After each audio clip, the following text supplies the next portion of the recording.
Ayan na guys, sasabihin ko po sa inyo paano palambutin ang matigas na pork rib na pang oven. Ayan, hugasan po natin yan ng maigi. Siyempre, malinis. At yan.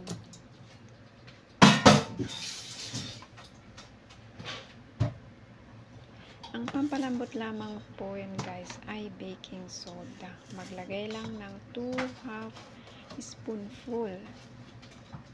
Ibabad ng kahit 1 oras or mahigit para lumambot ang karne.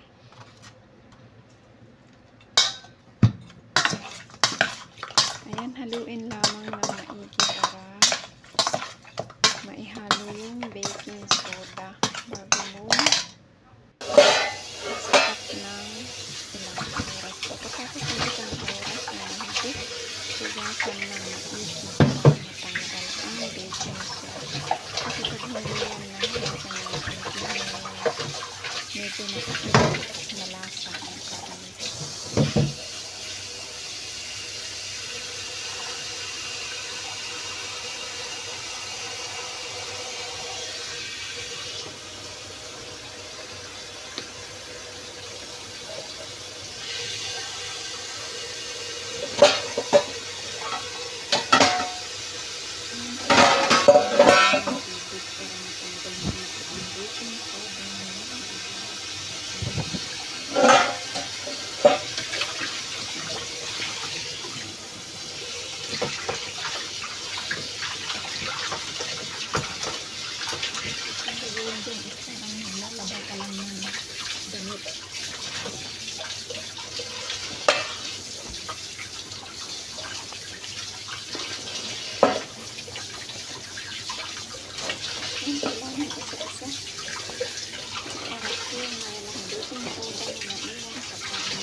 Ganyan po guys, maghugas ng pork rib.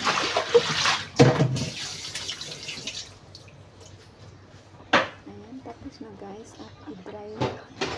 Kailangan mo yan ay dry bago i-marinate ng mga sumusunod. Gaya ng soy sauce, paminta, oyster sauce. Ayan, ang paminta. At saka may bawang pa po yan. Lagyan po lang natin siya ng bell black pepper.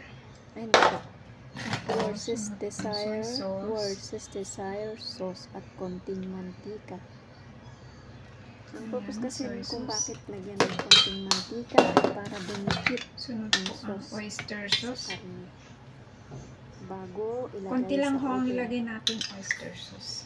At ang tatlong ano lang ho, ay kahit ilang oras po.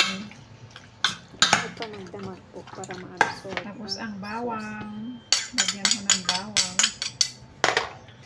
Ayan. Nervous po tayo. Pagkatapos nito is ilagay sa freezer and marinate for 4 hours or pwede rin 6 hours or pwede rin magdamag. Pero dahil lulutuin ko kasi ito bukas, mamayang gabi, so I think 4 hours lang. Ayan, ganyan lang. Hirap ko kasi mag-edit talaga. Ayan lang ho Maglagay guys. din ng Tapos, Ayan. ilalagay natin sa freezer. Kat may bayad.